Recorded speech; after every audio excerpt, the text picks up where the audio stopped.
অসুখী একজন কবিতা। অসুখী মানে হচ্ছে যার সুখ নেই। এই কবিতাটা পাবলো নেরুদা তিনি কিন্তু স্প্যানিশ ভাষায় লিখেছে।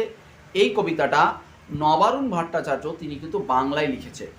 এবারে কবি পাবলো নেরুদা অ্যাকচুয়ালি এখানে তুলনা করেছে যে একদিকে প্রেম বড় না আর একদিকে যুদ্ধ বড়। বর্ডারে যুদ্ধ লেগে গেছে, সৈনিক অথবা যোদ্ধা তার প্রিয় সঙ্গীকে বা প্রিয়তমাকে এক জায়গায় দরজায় দাঁড় করিয়ে রেখে দিয়ে কিন্তু চলে যাচ্ছে।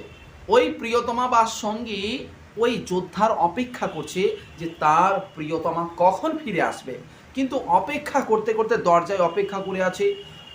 তার পাশ দিয়ে কুকুর চলে গেল কিন্তু ও যোদ্ধা কিন্তু ফিরে এলো না। আর কি গির্জার সন্ন্যাসীরাও ফিরে গেল কিন্তু কথক বা যোদ্ধা কিন্তু আর ফিরে আসছে না। এবং বছরের পর বছর সপ্তাহ কেটে যাচ্ছে কিন্তু কোনো মতেই কিন্তু